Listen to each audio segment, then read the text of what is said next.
Sebagian ulama salaf, diantaranya Sa'id ibn Khudri radhiyallahu anhu, Abu Sa'id al-Khudri radhiyallahu anhu, sahabat Nabi yang mulia. Beliau ini sudah sampai pada tingkat level di mana Ibnu Qayyim mengatakan level orang yang sholat itu ada 5. Level yang pertama, orang yang berdosa dengan sholatnya, kata beliau. Siapa ini orang yang berdosa? Orang yang sholat tidak sama sekali memberikan haknya. Ada orang sholat hanya karena disuruh oleh orang lain, hanya karena tidak enak, mau udu nggak udu terserah. Ini berdosa nih. Percuma dia sholat, dia berdosa. Karena di sini riya, dan tidak ada hubungannya dengan Allah SWT, malah berdosa dengan sholatnya. Ada orang yang kedua, sholat tapi nggak dapat pahala. Dia tahu diperintahkan sama Allah tapi tidak dapat pahala, karena dari awal takbir sampai salam semuanya mengkhayal. Ini orang yang percuma, nggak ada pahalanya. Masuk dalam sabda Nabi SAW, ada orang yang hari kiamat diremuk-remuk sholatnya seperti pakaian kotor lalu dilemparkan ke wajahnya. Karena dari takbir sampai salam nggak ngerti apa yang dia lakukan. Untuk apa sholat kalau begitu? Allah nggak butuh sholat kita, ikhwani. Allah nggak butuh. Biar kita sholat khusyuknya luar biasa, sujudnya sampai berhari-hari nggak angkat kepala, tetap aja Allah nggak butuh dengan itu. Kata Nabi SAW dalam hadis qudsi, Allah SWT berfirman, wahai anak Adam, apapun yang kau kerjakan tidak akan bermanfaat bagiku dan aku akan kembalikan kepadamu. Itu amal kalian yang akan bermanfaat buat kalian sendiri, tidak ada manfaatnya buat saya. Kata Allah SWT, hadis qudsi. Ini luar biasa, harus kita faham nih, yang tidak boleh salah dalam masalah-masalah seperti ini. Maka kita harus tahu bahwasanya sholat itu kita yang butuh dan bukan Allah Azza wa Jalla. Baik, Abu Sa'id al-Khudri, Ibnu Qayyim mengatakan tadi orang yang kedua adalah orang yang tidak dapat pahala sama sekali. Yang ketiga, orang yang dapat pahala.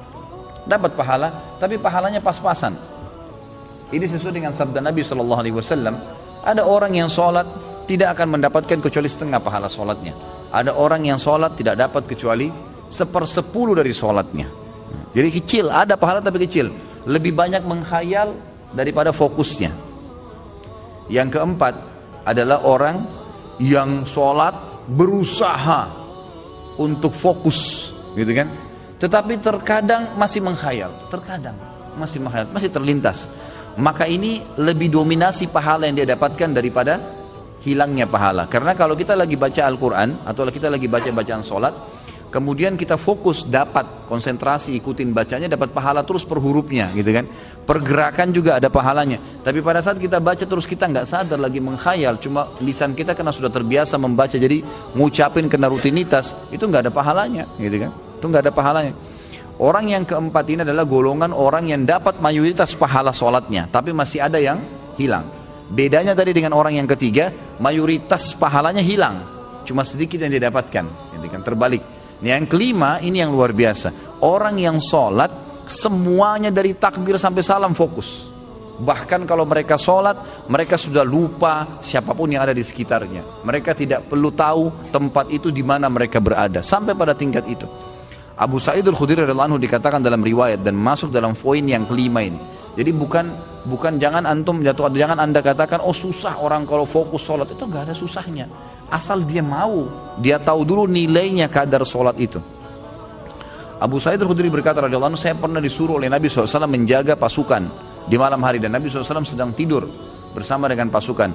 Maka saya pun sholat di semak belukar. Pada saat saya lagi sholat, tiba-tiba ada mata-mata musuh dari jauh itu yang memanah ke arah saya dan tepatnya jatuh di jantung saya. Di tengah-tengah dadanya jatuh di jantungnya. Dia bilang lalu keluar darah. Tetapi pada saat itu saya sedang sangat menikmati surah Al-Kahfi yang saya baca, sehingga saya tidak merasakan perihnya dan sakitnya anak panah itu. Tetap baca surah Al-Kahfi dengan tenang. Al-Kahfi mengalahkan itu semua, gitu kan? Lalu kemudian dia berkata, mata-mata itu melepaskan lagi anak panah yang kedua. Dilepaskan anak panah kedua, jatuh tepat di sebelahnya anak panah pertama, tergores, keluar darah lagi. Tetap saya masih belum merasakan sakitnya karena nikmatnya membaca surah Al-Kahfi.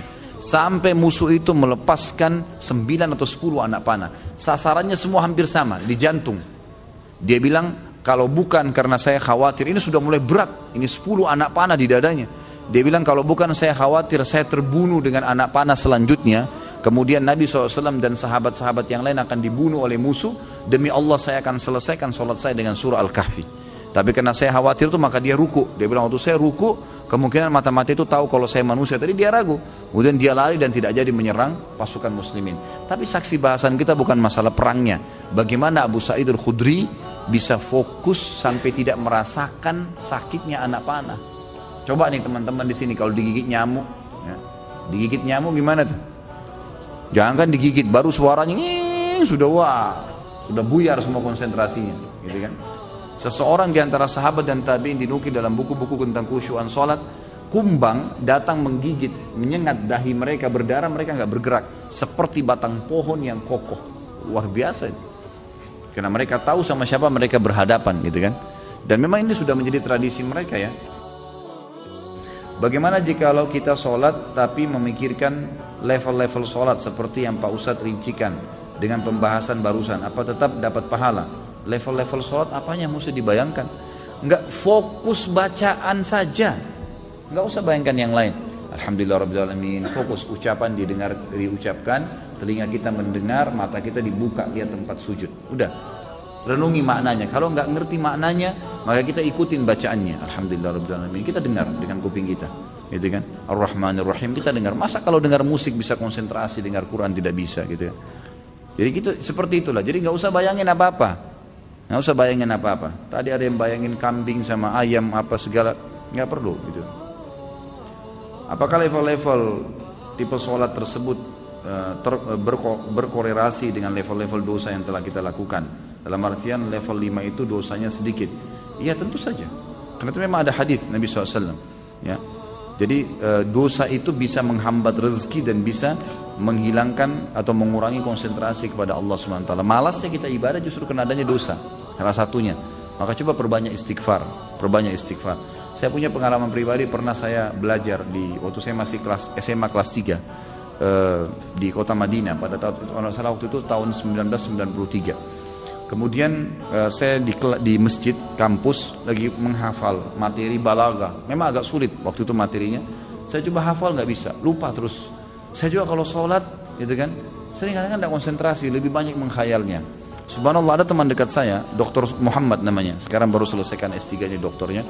Adik kandungnya Dr. Sulaiman Rahili, sahabat dekat saya, gitu kan.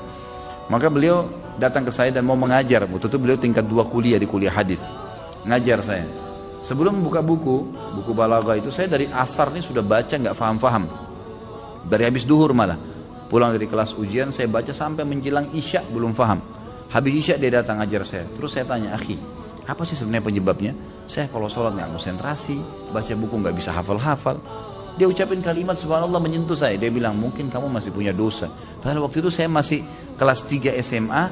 Dan ini teman-teman perlu tahu ya, saya SMA-nya itu di Madinah. Di Madinah itu nggak ada bioskop, nggak ada karaoke, perempuan semua bercadar, pakai jilbab.